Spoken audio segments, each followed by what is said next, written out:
Because I think Ella's signal's gone. Sorry, Nicola, carry on. No problem. On the pose analysis side we were chatting about earlier, I just want to confirm that there's no set layout you want to follow. It really is about us looking, assessing where we're at, taking pictures against it, maybe using the categories you've spoken about before, like flexibility, strength, and skill, and giving. So there's not a set layout. It really is about us working through and showing you that we know how to progressively think it through. Okay. Yes, okay. That's all it is. I need pictures because otherwise I can't see. So I need some pictures. If you're not a person that can, I get presentations from like really young people and they're like, wow, they're amazing, the presentations. I can't do presentations like that. So I'm very happy, you can send just literally little clip pictures from WhatsApp or whatever, as long as I can see you somehow, that's it. Okay. I'm not interested in the presentation. I'm very impressed by them sometimes, but I'm not interested in them. So I just want you to go, okay, I can't really do this pose that well. Why? Oh, I'm trying this. Oh, that didn't help. Oh, I'm trying that. Oh, I can still see my back legs like really flopping down. That's all I'm looking for. I'm trying to get you to be able to see. Okay. So you're starting to get there, the course is starting to come together now. So you're starting to understand a little bit about anatomy, a little bit about what your needs are in poses. If you want to do Chitti-Vasana Firefly, you've got to have like quite flexy hamstring. So, and then I want you to be able to start looking at your own body and go, what do I have? I want to do that pose, or Laura's told me to do that pose. What's actually going on? Why can't I? So even something simple like a down dog, it's a relatively simple pose, but it's a classic thing of we can't see ourselves in the pose, right? So, and as a teacher, it also works where you're saying to somebody, no, you need to do this, you need to do this, you need to do this. And they're like, I don't know what you mean because I'm upside down and I can't see myself. I don't know what's going on. And normally it's a very new movement for us, not the down dog itself, but if somebody's saying, you are hanging in your right shoulder in downward dog and you've got like no idea like that you are, you don't. So it's helpful to be able to then use videos. Brilliant. It's helped me so much to go, oh, look, that's what's happening. And that will also help your teaching. The part-time people just sent in their pose analysis and they moaned and it's so much work and all of them have said, oh wow, it's really made such a difference because it teaches you how to see, so what's going on, and that will translate to your own practices, to your practice progression in yoga, and also for those that want to go out and teach, for your teaching, because if you can't see what's going on in your trainee's body and the pose that you're teaching or that they want to do, it's pointless. So it's bringing it all together. So they're all kind of similar that we're doing. They're all linking to the overall concept of you being able to understand progressions in poses, in sequences. Does that answer your question? Yeah? Perfect. Thank you. Perfect. Work, actually. Okay. So for your peak pose homework, you will first of all, and the reason I'm doing it this way, I make you choose a pose so that I can tell you yes or no. Otherwise, you waste your time going to sequence it, right? So if you haven't got a yes from me, I'm not going to chase you anymore. I already chased you. If you haven't got a yes from me, you need to get a yes from me, because otherwise you're going to go and do a whole load of work and I'm going to say, no, that's not right. The pose isn't acceptable, okay? Then you need to, there's your documents, the peak pose sequences documents. Yes, everybody's got them. You were emailed them right at the beginning. Go look it up. There were a couple of documents attached. Peak pose sequences documents, okay? Not your teaching ones, your sequence ones, the intelligent sequence ones, okay? on that document, you will see the difference between the teaching ones and that document is that the first page of that document will give you an example of how to do your summary peak pose. Okay, so it will say to you, and I can't remember what the example is, I think it's half moon or something. It will say, yes, exactly. It will say, what type of pose is it? It's a balance.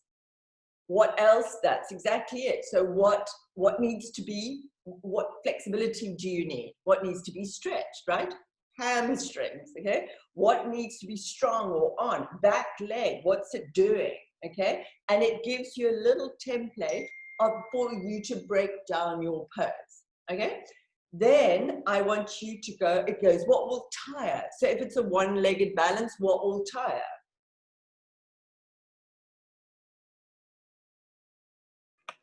Well, your legs and ankles. Your legs and ankles. So if we know that that will tire, we don't want to put in a whole load of one-legged balance before you get to, you know, I think half of the group has chosen dances as their peak pose. So full dances. So, you know, you wouldn't want to be going, oh, let's get it. Like, people do not need hundreds of balances to do a balance. Okay? If you think about it in a way, yes, your ankles will tire, but think about it in something much more complex. Think about if you're teaching handstand and you made the people do handstand type things like planks, walking down dogs, lots of chaturangas on their arms, and then you got to handstand, they're going to be tired, right? It's the same thing as doing sort of 50 handstands and expecting the last one to be great. It's not going to be. You're going to be tired, right? Okay, so we look at what will tire. Then you have to choose, I don't know, maximum 16 poses, but 14 to 16, what we call prep poses. Okay, so you will know from your half moon that the example, it's a balance. So we want to bring in some drishti and stuff like that, some gaze points, which you can bring in loads of different things. We might want to bring in 1, 2 max, like gentle balances. Then we want to know, we go, oh, you've got to do hamstring work, right? It's hamstring flexibility. Loads of hamstring poses that aren't balances so that you don't get tired doing it, okay? I mean, tired in your ankle. I don't mind if your hamstrings are tired, okay? Then we know that the back leg is going out and being suspended in the air, which is not a big skill, but we can then go, well, you know, we can get that action of pushing through the back leg in three-legged dog, in kneeling cat-cow, stick your leg out at the back kind of thing. So it's bringing in the elements. I mean, it's a very simple pose, half moon, so it's not the greatest example, but it's bringing in all of those elements. Then you have to come up with those X amount of prep poses, and it says 14 to 16 thereabouts, and it means that sun salutations don't count, transitions don't count. These are specific poses for your peak pose. So if your peak pose had hamstring needs, stick your leg out the back needs, hip extension needs, but had those needs, then Supta Padangusthasana, lying on the ground, triangle, pyramid, standing splits are all your hamstring prep poses. And those all come from the little pictures in your book. Okay, in your book, you've got progressive hamstring poses. You've got progressive one-leg hamstring poses. So you know you can put in a whole load of hamstring poses to lead up to your peak pose. Then you go, oh, the back leg's going out. I want to do a little bit. It's not as important as the hamstrings, but I want to do a little bit of work there. And then you will go, okay, what do I do to stick the back leg out, to get that action of sticking the back leg out, okay? And that's a very simple pose. We don't need a lot of work to stick the back leg out, but giving you an overall idea. So the hamstring would be the flexibility bit, your glutes and back leg hamstrings are going to be the things that are holding you up there. So more what's strong, okay? And then your skill work is your balance. So you need to know where to look and the actual skill of teaching the pose, okay? So that means that when, again, half moon is not a great example, but that means when you come into half moon, if you were teaching a beginnery class and that was your peak pose, you would not want them to come into the pose and put that, you would, first of all, you would need to, they would need to know where to put their hand on the floor, right? Otherwise, where are they going to put their hand? They might put their hand in front of their toes. And I'm presuming you know from Laura already that in something like half moon, your hand is under your shoulder and slightly out to the side so that you can balance. That's a skill action. Then in order to get your balance, you would need to look down at the ground first, take your top arm up, and then once you've got your stability, turn, okay? So it's the skill, and again, that's quite a simple example, but it's a skill within the actual pose, okay? So you come up with those prep poses. If you repeat a prep pose more than once, so if we take the example of half moon and you've got pyramid in it, it counts as one pose. So, you know from the sequences that you're doing that you can do like loads of pyramids and you can do different arms and you can do whatever, which is great. Get creative in it. Twisted half moon, you can do revolved triangle, all of those different things, but it counts as one pose. Don't worry about it too much. You'll come up with your poses. It's fine, okay? But that's basically it. Flexibility needs, strength needs, skill. Find 12 to 16 poses that fit into that, and then make sure that in the order that they are progressive. So if my final pose was splits, I'm not going to want to start with standing splits. I would want to start with pyramid. Pyramid is easier than standing splits, right? So it's progressively more difficult, okay? So you're going to start your class that's not, depending on your pose, like so many of you have chosen dances. With dances, we spoke about it on Tuesday, right? So dances is a mother of a pose, okay? It is so hard. I don't want anybody telling me that you're going to lie down on your back doing hamstring stretches, okay? Dances is a big pose. You need to start much higher up the progressive forward bend asana list, okay? And the same with quad stretching. So, quad stretching, lunges, okay? But doing a simple baby crescent lunge is not going to warm you up for dances at all. That could be your first pose kind of thing, right? Because you need big stretches. And we spoke the other day, I think it was Wendy that had the pose. That we need enormous stretches, so mermaids in there. Urdhva Dhanurasana, wheel can be in there. This is how big your peak pose is. Does that make sense a little bit? Candice, Rick?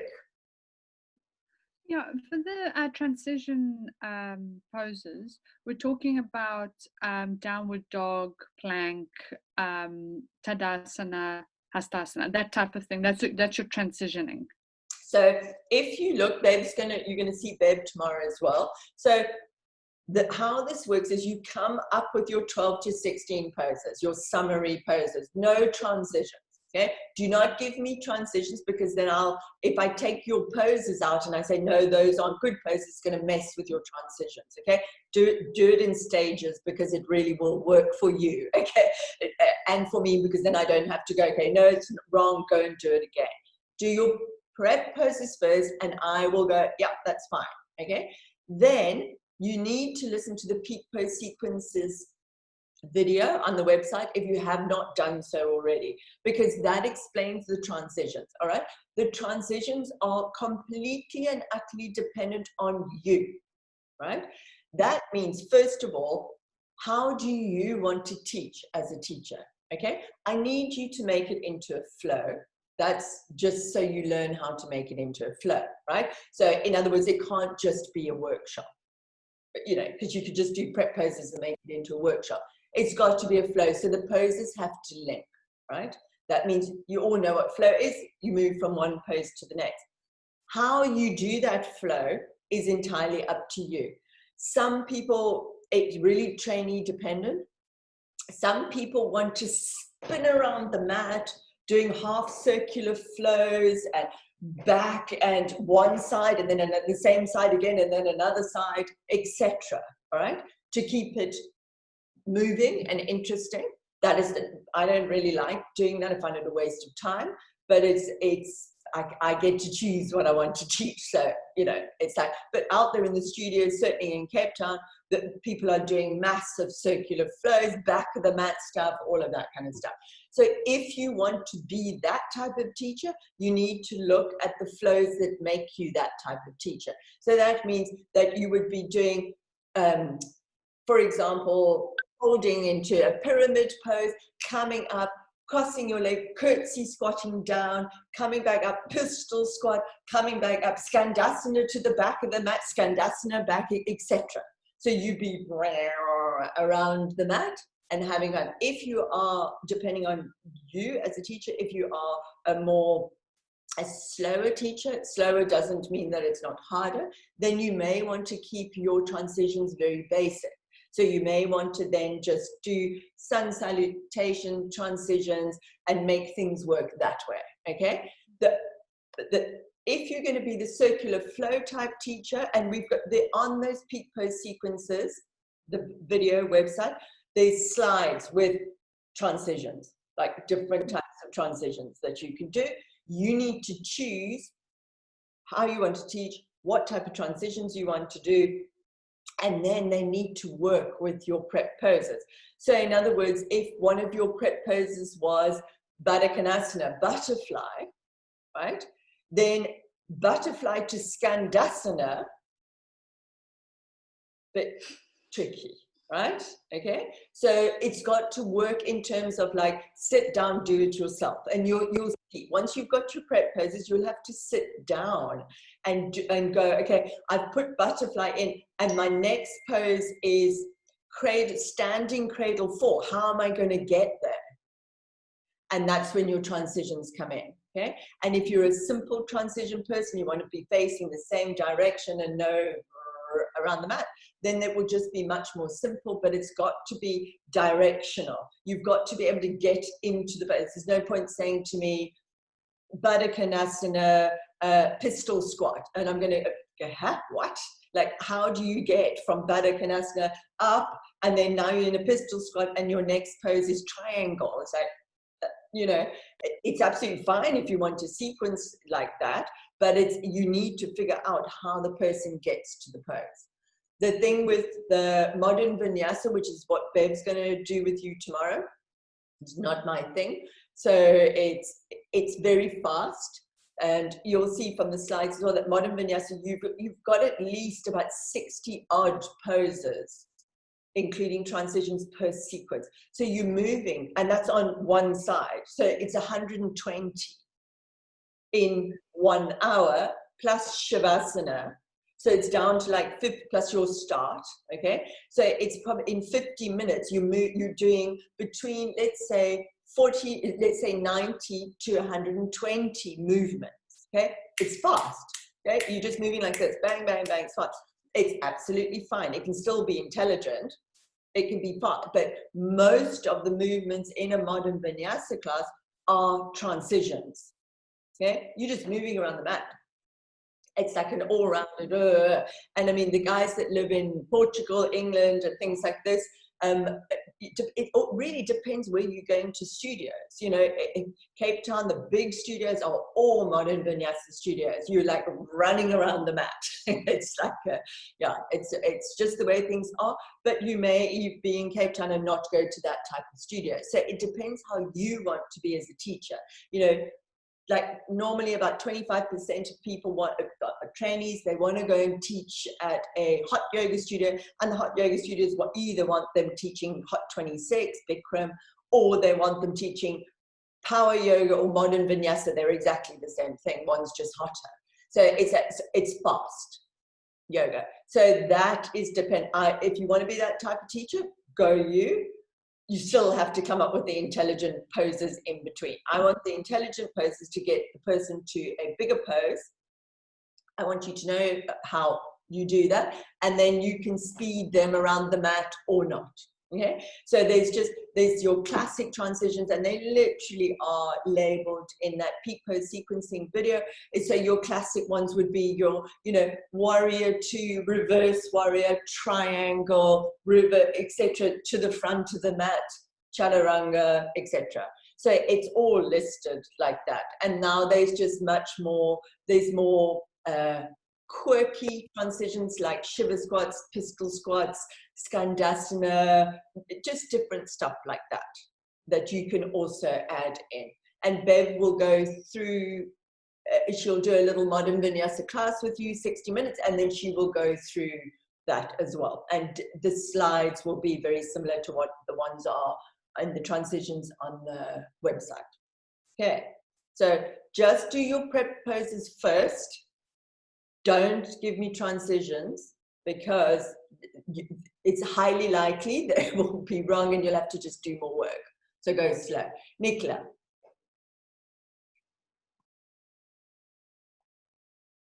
We can't hear you. Sorry, a couple of quick questions. So I might be preempting. The first one is just to confirm, in doing the peak pose sequencing, like you spoke about a pistol squat, I don't need to be able to do a pistol squat, but if in terms of the theory of setting up a sequence, I think it makes sense. I'll pop it in. Absolutely, yeah. As long as you okay. Say you don't have to be able to do stuff, but it's got to work. And if it doesn't work, then I will go, you know. So you will give me those summaries, just those poses, and I want it in that template form. So I want you to go, what needs to be stretched? What's the flexibility elements, the strength elements, and the skill elements? Fill it in like that. Because often what happens is I just get an email with a whole load of poses in it, but they haven't actually answered those particular questions, and you trip yourself up. If, for instance, if you don't answer what will tire, a load of people will put in what will tire, and then I'm going to have to send it back to you. So do it in that little set way, because it's helpful for you. I don't, you know, for me, I know how to do it, but it's helpful for you to do it that way. Okay. And then the minute I go, yeah, that's cool, go for it, then you add your transitions. And remember, I'm not going to do all your 23 sequences, okay? So, like, no way, all right? But I'm able to tell to a degree by reading how long it is, all right? And often what happens is, and I can see immediately when you haven't done your own sequence in real time, okay? And this is your first thing that's going to happen when you learn how to sequence, is you're going to be writing it all down. Not, you might do a couple of things, but you'll fundamentally be writing it all down. And then you won't have done it in real time. So it'll either be really, really way too long, too much stuff, or too short. So you need to do your own sequence in the real time that you would teaching it. Because otherwise you're not going to know, okay? You've got to understand how long the transitions that you've chosen have taken, how long you want people to be in a pose for, to hold a hamstring stretch, those kind of things. So you need to do your own sequence. And as probably silly as it sounds to some of you, most people don't, because it takes time. My first class I ever taught was just a very basic vinyasa flow class. I don't think it had anything peak posy in it. Years ago, it took me, and I don't want to exaggerate, but I think it took me about 15 hours to put together. Okay, that's how long it takes, right? It really takes a long time.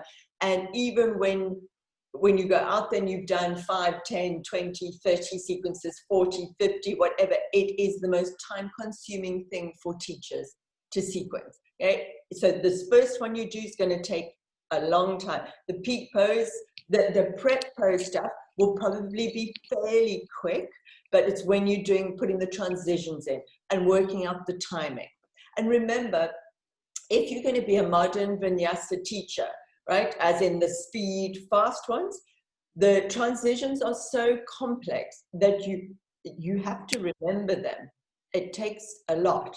to remember them, okay? So the more complex your transition, the more poses you've got in there, the more difficult it is to remember, okay? Because so that's it, and I'm sure Bev will talk to you about it. Yeah, Bev pretty much, for those that don't know her, Bev Slough, she teaches at pretty much all the hot yoga studios in Cape Town. She's one of the more popular teachers here, and she pretty much does modern vinyasa. It doesn't have a peak pose most of the time, but she's 500-hour trained with us, and she understands peak poses, so she can do that too. But she just does, her sequencing takes her whole life, basically. So with peak pose sequencing, Laura and I, we both taught so much that we don't have to prepare sequences anymore. We can just go, oh, okay, today I'm going to teach this pose. And then we teach as we go along. But that's after thousands and thousands of hours of teaching. So the sequencing it's really, really tough. Nicola. And then the next part, very, very quickly on a practical level, on your document that you emailed to us on the peak pose sequencing, there was a summary layout that you've just been speaking about. And then afterwards, there's the breakdown of the poses where you add in all the transitions and details. For this weekend, are you wanting the whole layout, or is it that summary sheet? Summary sheet, first page, just the first. Okay, got it. When you do your final summary, I don't need it as detailed as those documents, okay? The only reason I've done those documents exactly as they are is that I want to show you the full sequence, and I want you to be able to see what in those sequences that you get taught are prep poses and what are transitions. That's all it is. It's very detailed. Come to the front of your mat. You do not need all of that, okay? So it's just, that's there just to really show you in a lot of detail how you can make a 60-minute sequence and how most of it's actually just transition, or less of it's transition, more of it's prep pose, so that you can see in all of the 4 sequences that you have done what the elements are. So you'll see in Bakasana, your crow sequence, you'll see the rounding. It'll be prep pose, knee to ankle, etc., supine crow, all of those things. You'll see that those are prep poses. You'll see when drishti comes into it. It's just to give you an overall view of what's going on. But when you actually do your full version, you can just have your 4, number them, your poses. I've gone, yes, they're right, 12 poses, 14, whatever you've chosen. Number 1, whatever, butterfly, and then before. How do you get into butterfly? Moving from, so your transitions. Transition, butterfly, transition, butterfly, transition, pigeon, etc. So you literally just go through and fill in between your poses how you get to the next pose. So that makes sense. Okay, it doesn't have Thank you. You don't have to say, come to the front of your mat, inhale your arms up, exhale, etc. You don't have to do all of that. I presume you know that. I just need to know how you get from pose to pose, okay? And you add your cool down in as well. Candice, Rick. In that same one, it says beginner section, intermediate, and are we going to give all 3 sections for our final? I know we're not doing that for Sunday, but just anything of that, because you've chosen it. That's also just a guide. So the 4 sequences that you've been given, and this is what you need to understand for your own sequencing, not just for now, but for when you go out there, is the best thing you can do for yourself as a teacher, because sequencing is so time consuming, all right? So you go out there and you get paid some paltry sum of money for 1 hour of teaching. You have to be there half an hour before, half an hour afterwards. Most people teach at more than 1 studio, so they're driving around the place, right? Okay, and then you spend, to do that 1 sequence, you'll spend 6 hours at home putting it together, okay? So it takes a long time in the beginning, or you just steal other people's sequences. Always a good thing. It's absolutely a good thing, okay? So it's, especially in the beginning, if you're teaching a lot. But the point is, it's like, so what the best thing to do is start to build adaptable sequences. So I should actually get you out my sequence pile. People want me to share it, but you won't be able to read it. It's on like scraps of paper like this. Okay, so for instance, I would go, because I used to teach 25 hours a week, right? And I would go, okay, this week I'm going to work on twists. I've got beginners, privates, advanced, all of those things. So I just do an overall twist sequence that is adaptable to beginners, because it starts really slowly, okay? It starts maybe lying on your back. So I used to have an old lady class.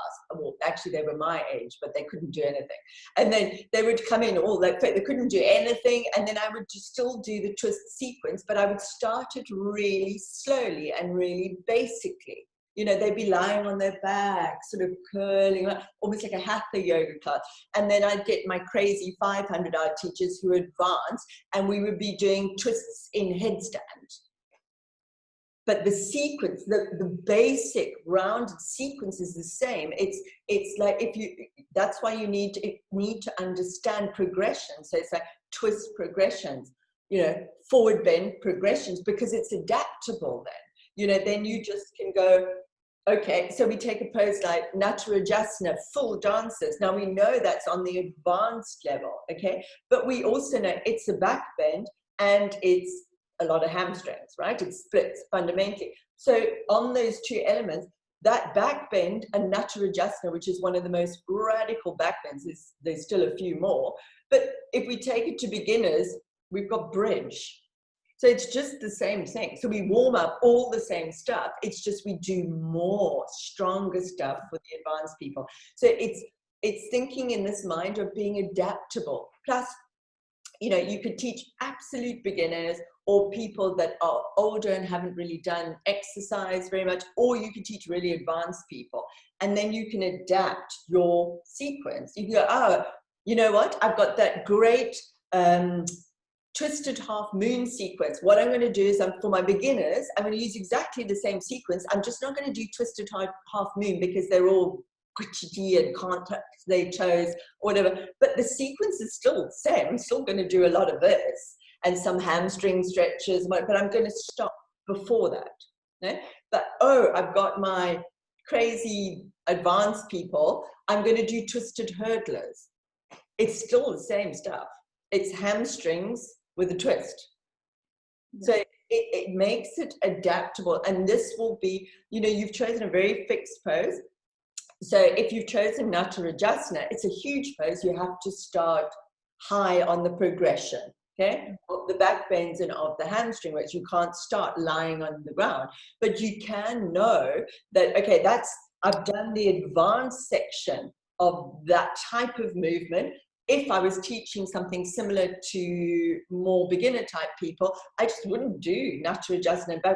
I'd stop at standing splits and bridge, because they're the same thing. It's a back bend and standing split. So it's learning to adapt in that way. And if you do go out and teach in studios, you have to teach all level classes. And you will get somebody in your class who has never done yoga before, ever. And somebody who, when you walk in, and this genuinely happened to me probably on about my 5th or 6th class that I taught, literally I walked into the room and there was a man, he's quite a famous Iyengar teacher in Cape Town, Henry. There was a man standing on his hands, literally in a hand balance, and he stood there for about 5 minutes.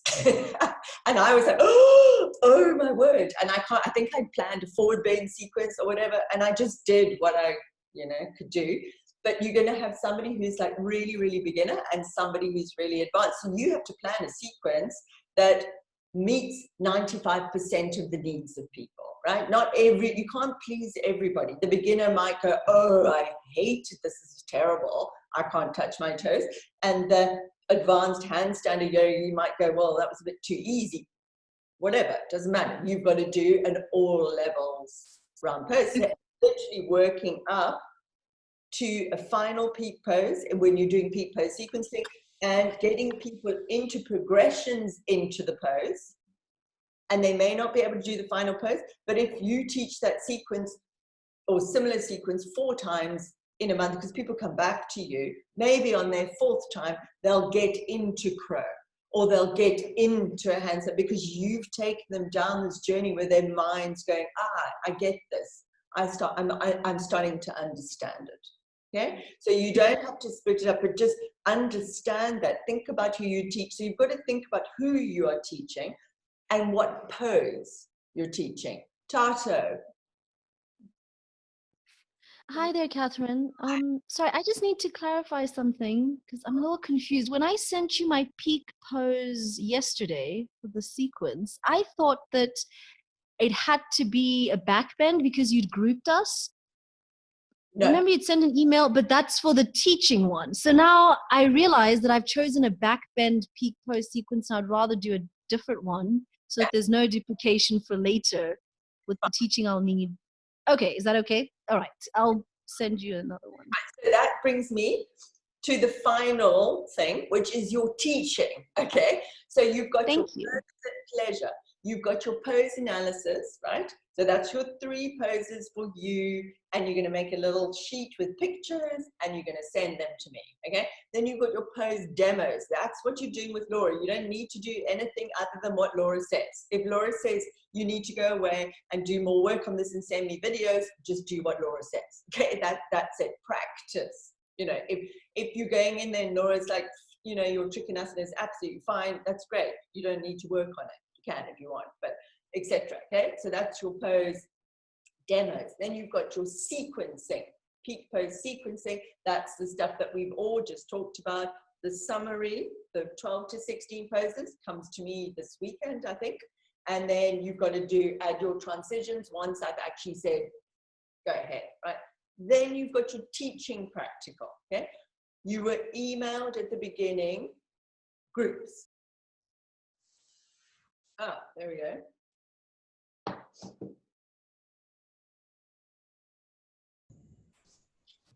No idea what happened.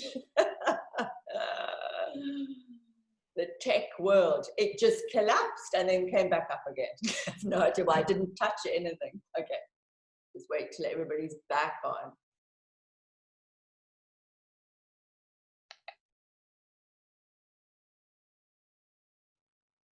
Is everybody on and sort of happy? Okay, all right, so you were allocated a group. It doesn't mean that you're together, but you were allocated a teaching practical, okay? So as Tato said, she was allocated, she was put in the backbend group.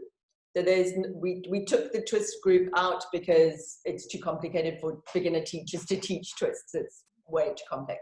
So you've got an arm balance teaching prac, a forward bend teaching prac, and a back bend teaching prac. You will be in one of those groups. I have no idea which group you're in. If you don't know, look at the email. I'm presuming that you all got the email, okay? So that teaching practical, those are separate documents. You need to look at those documents and it will say, you will have your backbend, Mary will be in the backbend section, you go to your backbend teaching practical, it will say in red, start here. In red, it will say finish here. That's what you've got to memorize for your teaching. Okay? Does everybody understand that? Okay? It's quite clear. It'll say in the email all of the bits. It'll say you do not have to memorize the entire sequence. It's normally, depending on how fast you are as a teacher, about 30 minutes, okay, of memorizing and teaching. The idea is that, number one, you need to memorize it, okay? That's like the thing. Okay? Then you're going to do practicals that you're going to record in whichever way works for you, okay? And then you're going to be sending you teaching. You are able to teach no one. I've just finished with the part-times, and some of them taught their dog, and you know, if you've got somebody to teach, that's great. And you will do, I can't remember exactly how many you've got. I think you've got 3 or 4, and you will do video by video by video by video, so that we can see how you are as a teacher. Really, in terms of the teaching, and Taryn will speak to you a little bit more about it, teaching is about doing it, Okay, there's a teaching a PowerPoint thing, website thing, watch it, and it will say all the things that I'm sure you as intelligent people know, which is you need to speak clearly, you need to be precise, you need to, so we can go through all of those things, but none of them are going to confuse you. You're just going to go, yeah, of course, you know, I understand that. The only thing you can do to become a better teacher is teach. Okay, it's the only thing you can do. There's no way you can become a brilliant teacher without actually teaching. So this is actually getting your teaching started. Okay, if you want to go and find 5 people, 20 people to teach in front of you because you feel that will be good practice for you, do that. All good. Okay, or if you want to teach your wall or your dog or whatever, do that as well. The idea is that you are able to memorize, that you are able to speak eloquently, so clearly and precisely, and start to get into a habit in terms of the verbalization of teaching, okay? Because everything about this, I'll get to you now, Ian, everything about this course is getting you to a point where, first of all, you are able to sequence, okay? You understand sequencing, that you are able to actually just sequence, memorize your sequence and go there and say words and make people do stuff, okay? Teach, right? That you are able to demonstrate when required efficiently, okay? And that's the main core of it, and those things come together. Once you have taught a bit, you will start to, you'll stop being in your own head, because there's almost no way I can get you out of your own head until you've had the teaching experience. So normally what happens is beginner teachers go in, they've spent like a day or two on one sequence, they go and they're terrified, they teach a room full of people, some of the people may like it, some may hate it, whatever, okay?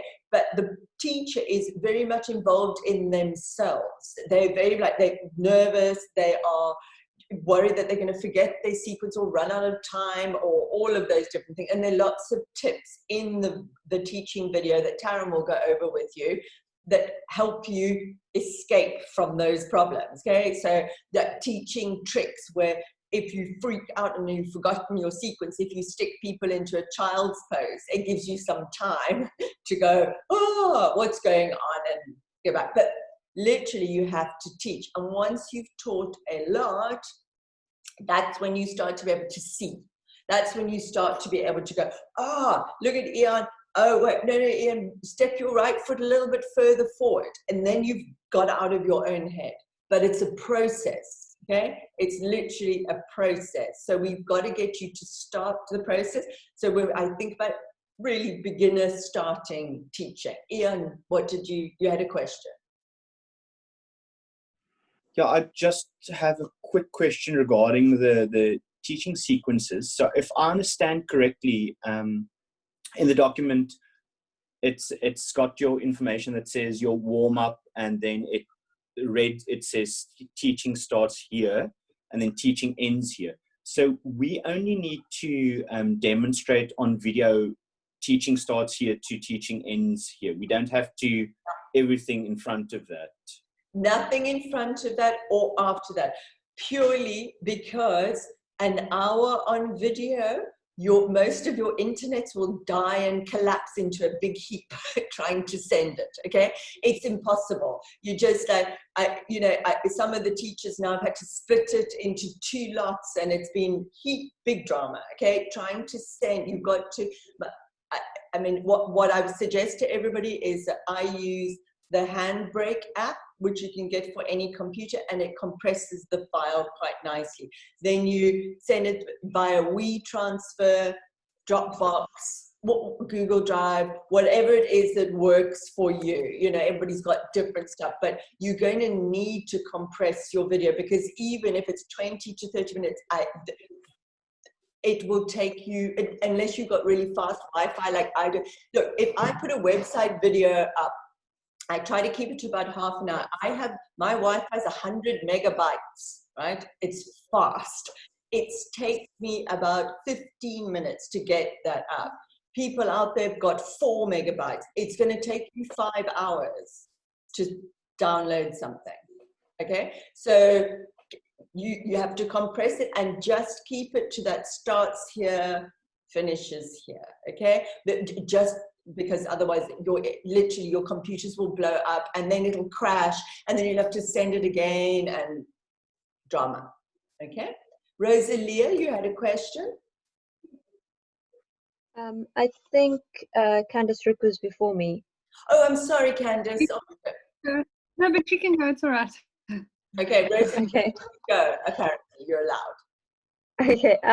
I just wanted to ask, so the video, so some people obviously won't have anyone to teach, they'll teach their wall or the dog, like you said, but if you do, so how do you sort of want the video to look? Do you want the video of the person that's doing the poses that you've sort of gotten into, you know, this sequence? Like, do you want us to video them doing what we're telling them to do? Video you.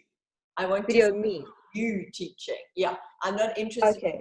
Look, what will happen? It'll happen really naturally. What happens if you've just got one person, then I will see you and I will see the person as well. So I'm not too worried about the person at this stage. I'm more the first teaching prep. I'm not going to be assessing them. Taryn is. So it's that first teaching prep. You're just going to be memorizing. I want to see that you've memorized it. Okay, that's the main thing. So, and what we try to do here, and it can be, again, remember, everything is a process. What I don't want you doing, okay, is demonstrating the entire 30 minutes.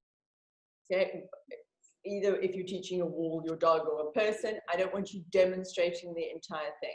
At the final version that you send in, you won't be allowed to demonstrate at all, okay?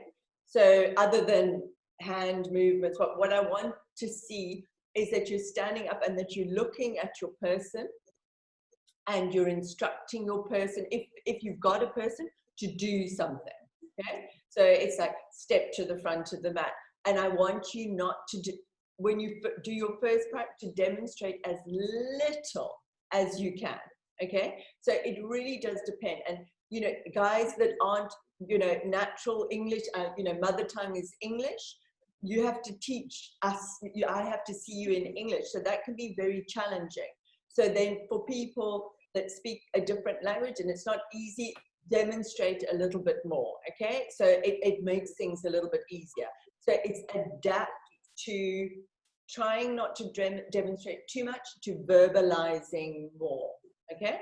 Basically, because I want you at the end of this to go out and be teachers that aren't on their mat upside down teaching a room full of 40 people. I want you to be able to look. You don't need to demonstrate to teach, okay? You can demonstrate if you beginners, or you demonstrate a bit, but you can actually look at people and teach, okay? So it's a little bit of a transition. Rosalia, did you have something else to say? No, that's it. Thank you. Okay, Candice Rick. Yes, for the peak post sequencing, our summary's in on Sunday. When is the final due date? Because I can't seem to see it on the I don't program. have the schedule in front of me, so I don't know. I'm not sure. I think it's next week. It's definitely on the schedule. Okay. If you can't find it later, send me a message. Sorry, I just don't have the schedule in front of me. So I think it's a few days later or something like that. Okay. 14th of June. 14th of June. There you go. Perfect. Thank you. Okay. All right. So does anybody have any questions around the actual sequencing? Okay. So what I want to be very clear on, because now I know pretty much what you guys have chosen, and most of you've chosen quite punchy poses, like quite big poses, which is all good. All right. So that's absolutely fine. But what you need to know and remember is that if you've chosen a big punchy pose, that you are going to have to spend longer on the actual pose than if you've chosen not such a big punchy pose, okay? Because there is more skill involved. The more skill involved in your peak pose or your peak pose sequence, the more you have to workshop it, Okay, that means more instruction around the final pose, right? So think about, I think it's Wendy chose handstand. I think so. Think about what it would take to teach handstand properly, right? So you could go through your warm-up, all inversions require, what do we need, what's flexibility requirements of inversions? Hamstrings. So hamstrings, absolutely number one, and I'm seeing shoulders. Okay, so now here's our first mistake. How much mobility do I need in my shoulders to do a handstand? So Candice Lewis is shaking her head or dancing, I'm not sure. It's like this. So you don't need that much flexibility in your shoulders because everybody should be able to get to 180. And even if in a handstand, if you couldn't get to 180 degrees, what would your handstand look like? Banana. Banana shape, right? But what do we require in a handstand? So if we think about our template, we've said flexibility, hamstrings, that's to be able to walk in closer so that you don't have to kick up like a mad thing, right? Okay, so definitely hamstring stuff.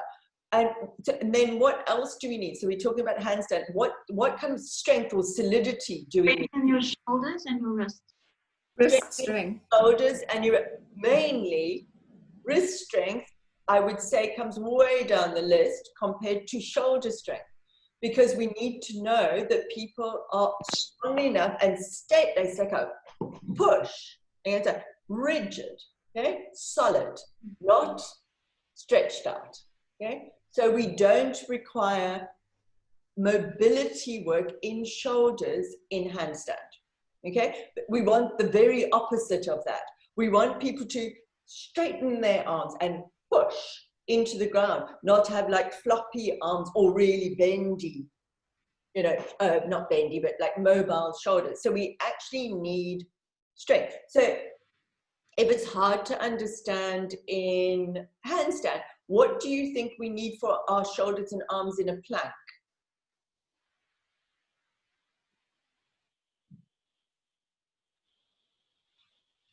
Come on, someone can know. What do we need for our shoulders and arms in a plank? Cash is laughing. Strength. Strength. Well, Strength. do you need, Like, do you want people doing plank with like big shoulders rolling around, or like slightly bent arms? No, right? We want plank. It's a firm pose. We want solidity. It's the same as shoulder stand. Okay? We don't want kind of mobile. We don't want overstretched shoulders. We want exactly the opposite. Okay. Now, what about forearm balance? Pincha Mayurasana, which I think Ian is doing foolishly. you can call me an idiot. I know I am. No, I think it's great. I mean, I love it. It's great. It's great. We always I mean, things in groups, and the theme of this group is Natarajasana. So it's like, no, normally it's headless headstand or Pincha Mayurasana. Those are the two biggies that normally come up. So this group's gone to Natarajasana. All good. Okay. So forearm balance. What do we need? Shoulders, says Ahmed. Shoulder what? strength. Strength. Strength. All right. So Pincha Mayurasana is a little bit different to handstand because you could do some shoulder mobility there, but more in a lax kind of way, because this is quite hard for people to get into it. So, but I wouldn't be doing stretching. You still want that rock solid thing, but I would definitely do mobility work. So handstand is this, right? We can all do this. Push. Right? I don't need to warm anybody up to do this. You can do a little bit of like, ooh, focus in plank, really push into your arms and get that sensation of pushing. But Pincha Mayurasana, triceps are being a little bit stretched, okay? And when they're upside down, they're in a lengthened state working. Okay? So you can do a bit of mobility work, but more in a kind of warming stuff up. All right, so not like big stretches, but just getting shoulders working. All the poses, they're all, they're quite tricky, the inversions. Okay, what's going to tire in Pincha Mayurasana, in forearm balance?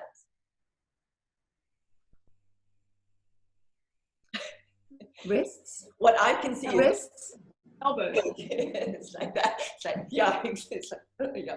Okay, yeah, so shoulders, right? Your arms are going to tire, right? They're going to, so, and this is my pet hate, all right? So what I don't want to see, what pose would Dolphin. you put in that would tire you? Dolphin. Dolphin. Kasha, Chaturanga. dolphin. Do not put dolphin in as a prep pose for Pincha Mayurasana. It's like putting handstand in for a prep pose for handstand, okay? It's like, don't do that, right?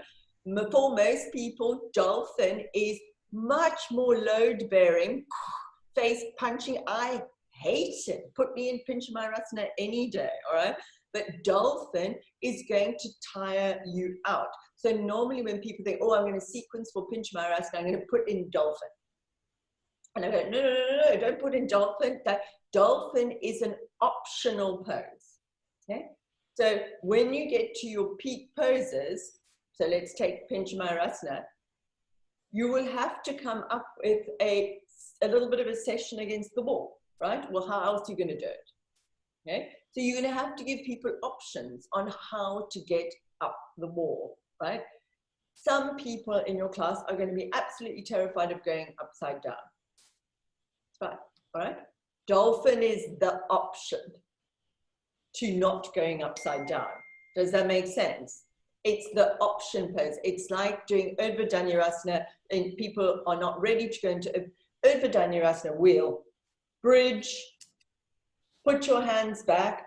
Maybe you can come up onto the top of your head, full wheel, one leg up wheel, okay? There's your progression range within your pose. So they're the people that just go, they'll all do this, and then they'll go, I don't understand how to come up. I'm not ready to do it yet, but they've done a bridge, okay? So it's like, so dolphin would be forearm balance, use your block, whatever version you're going to do. Take one leg up, take the other leg up. For those that are happy to kick up, kick up. Everybody else, dolphin, but that's it, not dolphin as a prep pose, okay? So dolphin as a prep pose outside of the class is a great strength training thing, but inside a class really just makes people really tired. And I see teachers teaching like this all the time. They'll be in the middle of the room and they will make people do loads and loads of dolphins. And it's hard. I mean, I'm really strong, I think, and I find dolphin really awkward and hard, okay, because of my short arms, right? So it's really hard, and then you're tiring people out. Like if you watch a class where people are giving dolphin as prep pose, you'll see people in between their dolphins almost like collapse down into like a child's pose, or it's like, okay, we're going to do it again. It's really hard. And then to add Pincha Mayurasana on top of that, it's not great teaching. So you would have to work it in a different way. You know what, I'm not going to ask you this question because you're working on it this afternoon. Ian. Sorry, fighting my mic again. First of all, thanks for everyone working out my homework for me. Yes. And then, so this just popped into my head now, but you basically answered it. So if you're sequencing a class for Pincha Mayurasana now, like you said, your beginner's pose, you know, to modify it would then be dolphin. Pincha would be your advanced, and then for everyone, the intermediates, you would not have them. You would have them kick up, but you wouldn't have them kick up but against a wall. I would never teach in inversion even with advanced people in the middle of the room in a class setting. As privates, yes, but I would never teach versions when it's crazy. It's like, I mean, I'm sure most of you know, if you've seen Instagram, it's like, you know, I am like the happiest handstander in the world. I can hold a 60-second balance, bang, you know, it's like, it's taken me a long time to get there. But it really confuses me when people teach handstand in a class. I was going to go to I think it was Anna Forrest, I can't remember, but it was to a handstand class, and then the studio said only for people that are advanced at handstand, and I said, what are the requirements? What do you mean? And they said, no, you have to just be comfortable to kind of like kick up in the room. And I said, well, how many people are going to be in the room? 75. And I was like, and I can almost guarantee you, and I don't mean it at all in a vain way, that I would probably be within the top 5 hand balances in the room. And it was, I was like, I'm not comfortable to kick up with somebody this close next to me, because we're in handstand, you fall. You do not catch a balance every single time. You know, you just, I mean, most of the time I don't fall out, but if I fall out, I kind of just bail to the side, and then I'm going to wipe somebody else out.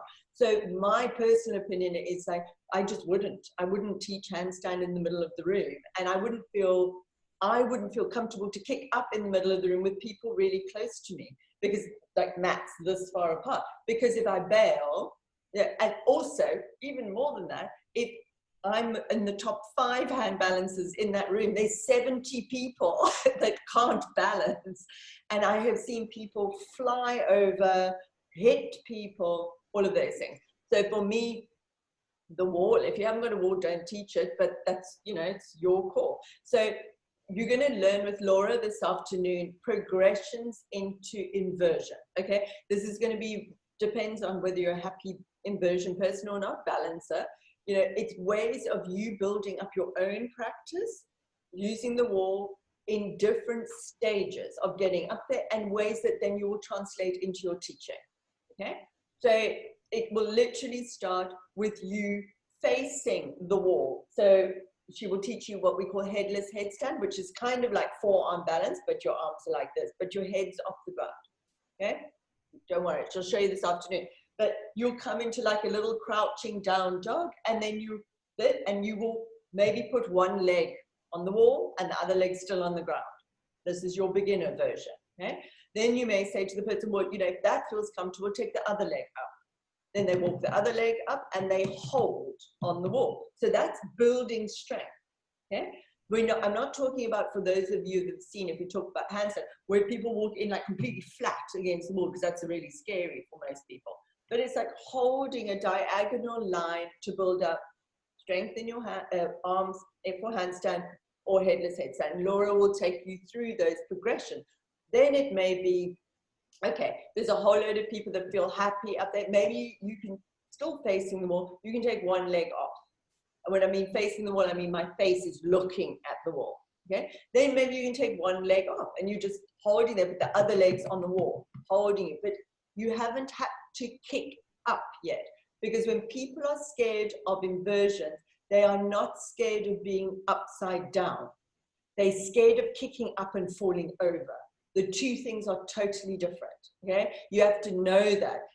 I have never, ever, and I don't know how many hundreds of teachers I've trained, ever had one person that is scared of just being upside down. They all will say, I'm terrified, I don't want to do it, and then I make them walk up the wall and I go, how does that feel? And they're like, oh no, I'm fine. Absolutely fine. But the minute I turn them around and get them to kick, that's like that, it's a different thing. So if your peak pose sequence is an inversion, you have to address those two issues. You have to address the modifications, the progressions of the pose against the wall, and the kick. And the kick is linked to the hamstring sequence. Okay, so the kick, warming up using viscoelasticity, warming your hamstrings up, and then bringing in the action of the pose. So what do the legs have to do in an inversion? What should they be like? Straight up. Straight, okay? Tense, all right? So for some people, they may not be dead straight because hamstrings may get in the way, all right? So the first thing is the leg that kick, there's a spring leg. If we're doing one leg kick up, there's a spring leg, it's bent, right? It springs up. The other leg, if you can, is straight, rigid. to get precision in kicks. So you can actually bring all of that into your hamstring sequence, okay? So the spring itself is a really challenging thing, because in order to spring, you need to pull back, right? Most people don't know that. So when I teach inversions and the kick, I'll show you, it's easy. When I teach inversions and the kick, this is normally what you see. What happens is people do this, hand down, and they bend the leg and they do this. Okay? Because they don't actually spring back.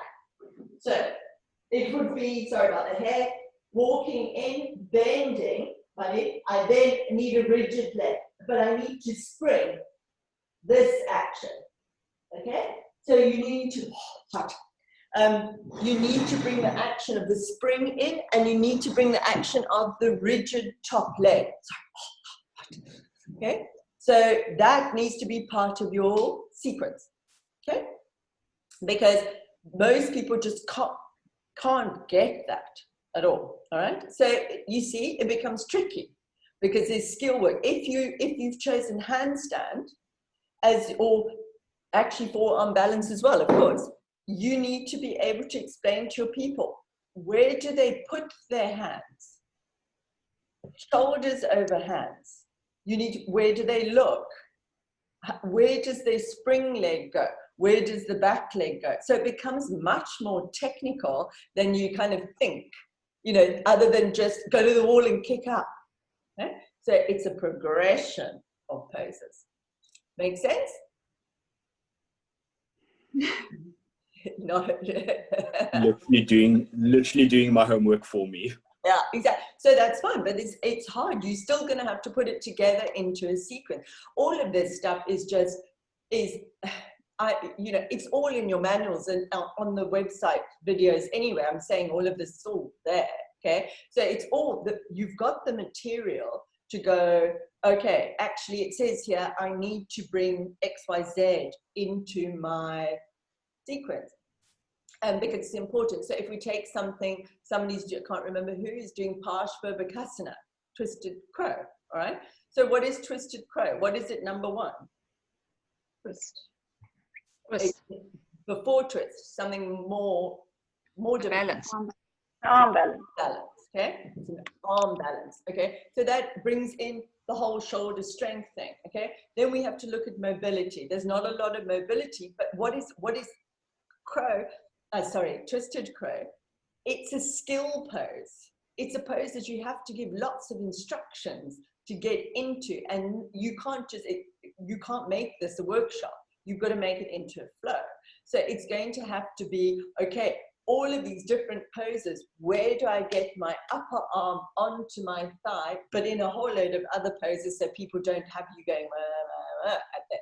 Okay? So it's all of those things. See if you can turn and twist, bring your upper arm down, back you go, or loads and loads of different things. You know, you can do that you can do it lying on your back, twisting with the arm. You can do it on kneeling, sitting. You can do it sitting. You can do it in plank. Bring your right knee to the outside of your left elbow. See how far you can go. You can do it in lunges, you know, twisted lunges, all of those different things. You don't want to do gazillion twists, obviously, but you can do a lot of that action of the skill that is required in the final pose. And then what is our main thing we need to do in arm balances to get up? What do you mean? What is it? You have to lever yourself. You have, sorry, Christine? Or somebody said?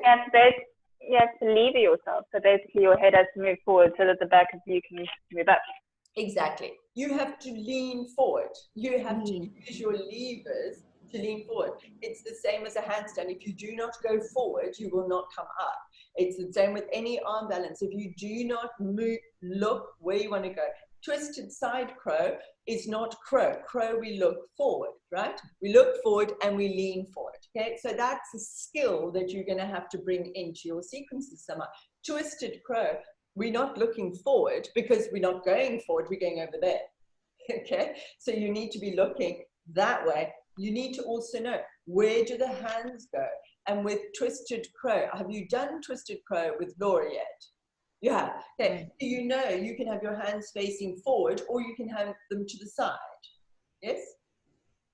Okay. You know that? So it's 2 arm or 1 arm kind of thing. So you need to know, where do I put my arms? Down there. So they become, the complex poses become tricky. Okay, they become where you have to bring as many elements as you can into your flow first, and then for the final pose, do it a few times. With the inversions, you're going to have to do variations against the wall, but with something like Twisted Crow, you're going to have to do it a few times. Lean forward, transitions in between, taking a break, etc. One leg up, and then maybe Ekapada Kundiyasana, one with twisted hurdlers, things at the end. It's transitions so that people go, I've got time to get into the pose, because it takes, I mean, I'm sure most of you have experienced this, that it actually, you know, if somebody just teaches it and you get your 5 to 10 seconds to give it a bash, your brain's going, well, I don't even know where my hand, are my hands facing the right way? People don't know. I mean, you must have all had this experience, and their hands are like this, and you go, no, face them forward. And they're like, what? I don't understand. So you need to give them a little bit more time to play in the pose. Okay. So anything else? We're all fine now that we've done, Lotus. Who is doing Lotus? Kenya, where is she? She's here. I'm doing Lotus, There Kayla. you are. Sorry, it's so many little blocks. I'm going like through them all. Yes. So Kenya's chosen Padmasana, Lotus. So now Lotus is, what is Lotus first and foremost? Maybe hip, a lot of hip rotation. Yeah, hip rotation. Rotation, hip, what type of rotation? External. I liked almonds. External. She just does this. Okay. Now, external rotation. And on the progression scale of hip external rotation poses, where is Lotus? High. Exactly, right? So it's not Baddha Konasana, it's not sitting cross-legged, it's not any of those things. It is way up on the list. So we have to warm stuff up for Lotus. But Lotus on top of doing hip external rotation poses, so give me 2 hip external rotation poses. Fire log. I think that's Fire log. I don't know who's. Yeah, and it's Kayla, sorry. Oh, okay. So fire log. When fire log, where is fire log on the range of hip external rotation poses? Is pigeon harder or easier than fire log? I think that fire log might be a little harder than pigeon. Sorry, it's Kayla again. Fire log is way harder than pigeon. Okay. So there's a progression scale of external rotation poses, but because the sequence is leading up to Padmasana, what we wouldn't want to do is think about, it's an all levels class. There's probably going to be a heap of people that can't do Padmasana at the end of it. But then what is going to happen? They are going to, they're not going to want to sit down on their bum for 40 minutes doing a variety of hip external rotation poses, because that's boring, right? They still want to move and juice things up. So then it means that we can't just do seated poses. We have to do some punchy poses in between. So we have to do some standing pose. What's a good hip external rotation standing pose? Goddess. Goddess, yes, absolutely. What's Standing pose. A lizard. Well, that's kind of warrior. Warrior. One. Figure 4. Figure 4, definitely. Warrior 2, definitely. But again, these are, so warrior 2 isn't enough of a hip external rotation pose to be a prep pose. Give me a transition pose, but it's not enough, because everybody can do warrior 2, and I promise you, the people that can do warrior 2 won't be able to do Lotus, okay? Because everybody can turn their leg up that much to do. So more along the lines of things like cradle 4. So even with lotus, even something like Ekapada Galavasana, flying pigeon, where you're in cradle 4, you go down, is a prep pose for lotus. It can be in there. You wouldn't even necessarily have to come into the arm balance, although it would make your sequence huge fun, right? But it's you squishing yourself into a nice standing hip external rotation pose, okay? And we've got loads in yoga, but because it's the same thing, because lotus is such a difficult hip external rotation pose, we have to start higher. Okay, you're not going to offer lotus, although I shouldn't say that, you're not going to offer lotus to beginners. Okay, most people can't do lotus. All right, it's just a thing. It's fine. All right, most people can't do lotus. Some people can. It's just their hip sockets that allow them to do it. But you've got to think about that. You're actually presenting a class that people want to have fun and move. So there's got to be a whole other external rotation things going on, and then lotus, okay? And you've also got to think about, because it's quite an odd pose to just put out there, how would it work in the end? You know, I'm making it up as I go along here, and it's like, how would it work in the end? Like, would you just go peak pose, okay, draw your legs into lotus, okay, that's lotus, you're done, kind of thing? Or maybe you can go, okay, you've got to go through the process of lotus as well, which is a very technical process, so that you can gauge who can come into lotus and who can't. So has Laura gone through lotus with you? No. No. Okay, you need to know that. With lotus, lotus is a very complex pose that you as a teacher need to know how to actually instruct people to get into the pose and how to gauge who can't get into the pose, because the people wrench themselves into lotus. Okay, they want to do it so bad, they wrench them, and that is one of our, I don't talk a lot about injury, but lotus can be one of our poses that people just pull themselves into, and it's not fun for their knees. So you need to be instructive around actual lotus. But then if you've got people in lotus, then you can add tulasana. Put your arms down, lift your legs off the ground. It's the finishing pose for the Ashtanga series. So the point is you can play a lot around it. Kenny, will you check in to see if Laura's going to cover lotus? She normally does. Has she done hip external rotation poses with you? We haven't really done much, no, but I'll definitely ask her. Yeah, do that, okay? So, because you do need to, what is the time? Okay, yeah, I've only got 2 minutes left with you guys, but yeah, if she's not able to show you, then just send me a message. I'll check with her now actually, and then send me a message to remind me, and then I will just do a quick little video for you on how to gauge lotus. Okay, it's not often taught. Yeah, pretty much, but it's a tricky pose, and then you can't make the sequence boring. Okay, Ian. Yeah.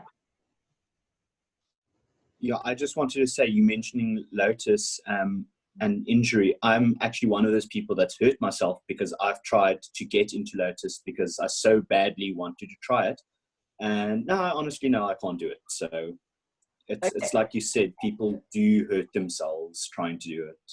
Yeah, so what I'm going to do, for those that need to hop off, do so. I'm going to quickly show you what you need to do to gauge lotus, okay? So without warming up and stuff, I need you to be able to see me clearly on my mat, so just let me know, because I'm very little on my screen. If I sit here, can you see me clearly? Yes. Yeah. Okay. So first of all, you'd be able to look at me from the side. I can drop my knees down, right? Just in a normal, what we call sukhasana, seated pose. I can drop my knees down, right? So for lotus, you need a lot of hip external rotation. So in order to gauge it, Janu Shirsasana, I don't know what it's called, all right? I can drop my leg down. If somebody, this is progressive, right? If somebody can't drop their knee down here, it'll sit like this. Okay, already in this pose. Or even in Sukhasana, in cross-seated pose, people will be like this. They won't be able to do that, to drop their knees. Okay, so you can already see that they can't do it. Then, you know, quite a few people can do this. Then with Lotus, your first leg, you literally keep the shin and the thigh together. You can't do it with the other leg, which is why this leg often is the injurious one. Then I swing my leg over. Okay? Okay. No hands. I can draw my knee down to the floor. Okay? So this is in a pretty safe position. I then bring my other leg in. Look, my knee is still on the floor. Can you see clearly? If you can't, I can turn from the side. Okay? Then, this is the problem. This is the leg that hurts. If you don't have enough hip external rotation, taking the leg out, the knee has a little bit of rotation capacity as well. Okay? So then what people will do is they're stuck in the hip. They will pick up the shin, turn the shin that way, and rotate the knee a bit. Then they drag it on and put it on top. Okay? So this knee gets injured because of the turning of the shin, but this knee then has a problem because you're going to put your leg on top of it. It's load. Okay? So what happens is I lift up, I can keep my shin very parallel to the ground. I slide my leg in, and you can still see my knee is off the ground. This knee is almost always off the ground. And I would do this not a lot, this pose. Okay? I used to do it a lot, not anymore. Okay? But that's it. The minute, it's such a wriggly pose. I don't want to even demonstrate doing it the wrong way. Okay? I can do it a little bit, which is, if somebody's like, they're going, oh, I want to get into Lotus, this is what it looks like. Okay? So can you imagine what I have to do to get this leg on top of this? I have to rotate at the knee excessively. Yeah. Plus this knee is now high up, and then I mean, think about if I was now to push, say my teacher was going to come up and push my knee down. You'd all be going, whoa, don't do that, that's horrible, right? But that's essentially what you're doing when you put your leg on top. Okay? You push this knee down. So if this knee is this high up, it's also going to talk because people can't move from the hips because of the bones, right?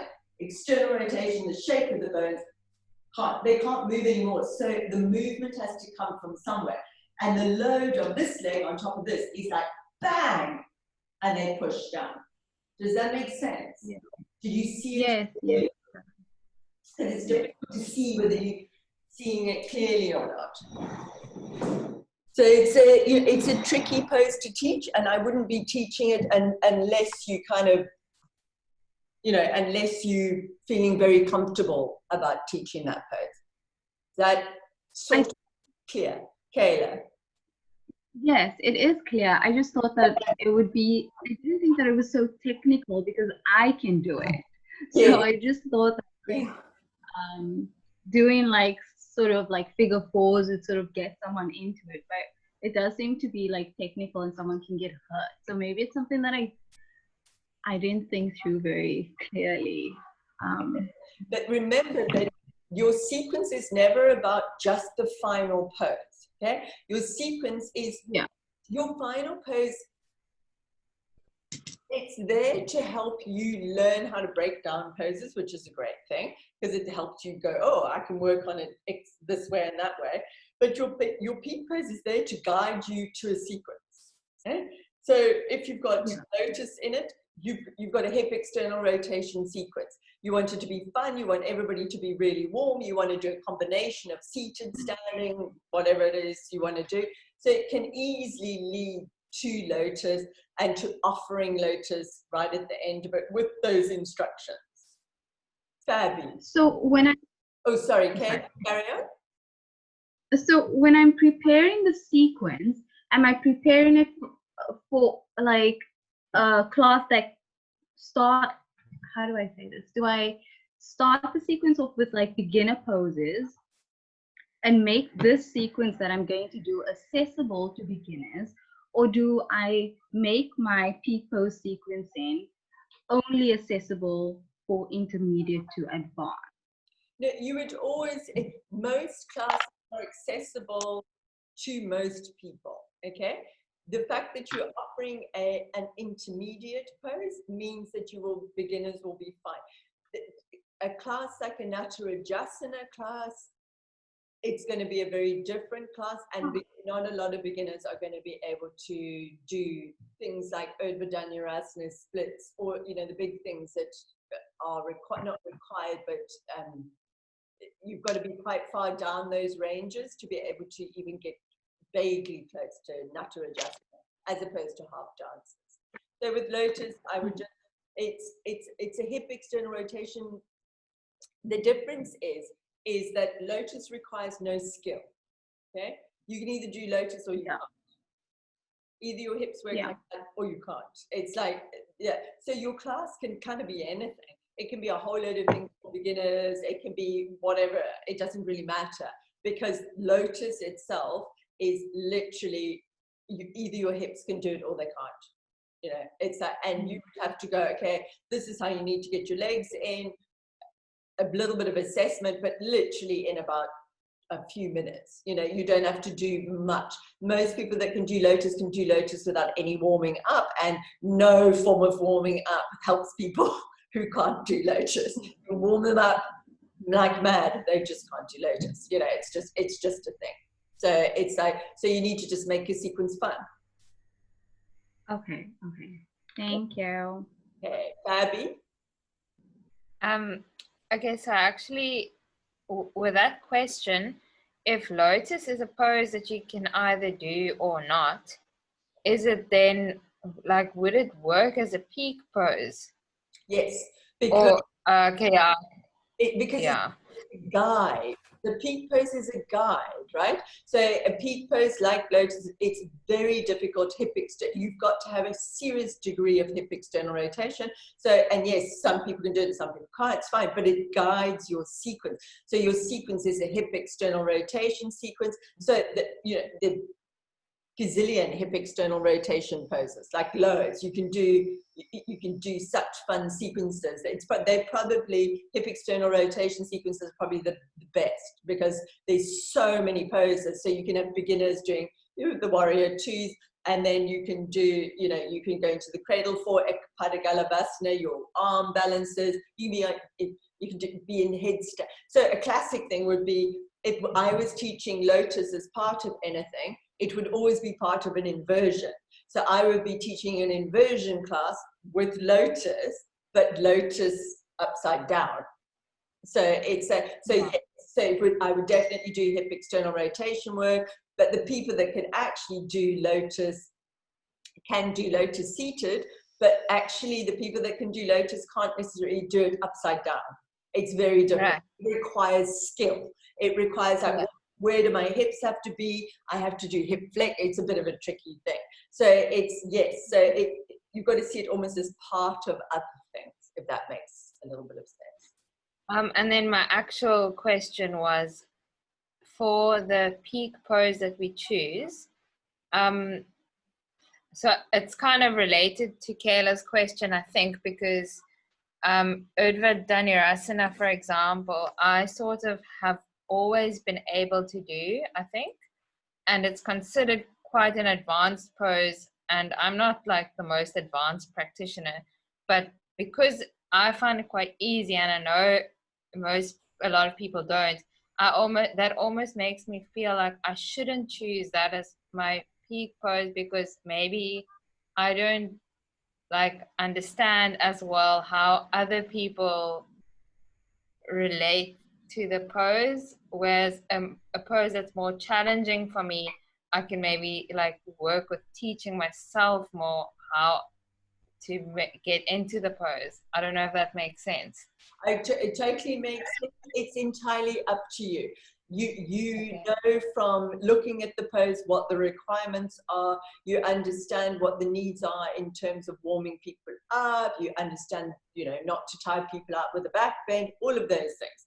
So you can do it or not. It's entirely up to you. But it's a very good point to realize that, especially actually with the back bends or something like Lotus, people don't really understand when they can do it. It's difficult for them to understand what's hard for other people. But you can ask somebody else to do it. What do somebody who can't do wheel, Like, what does it feel like? And then you go, it's going to be shoulders, it's going to be wrists, it's going to be that they don't know how to push up, all of those things. So it's just that you have to frame things in a little bit of a different way, if that makes sense. You have just got to think about it more. So it's up to you. If you want to change it, it's all good. Okay. Okay, thank you. Yeah, any more questions? Are we all good? All good? Okay, guys, thank you. I will look forward to seeing your summaries. Okay? And I don't know when I see you next week, I think. Okay, have a good inversion day. Cool. Thanks so much, Catherine. Bye, guys. Bye. Bye. Bye-bye. Bye. Bye.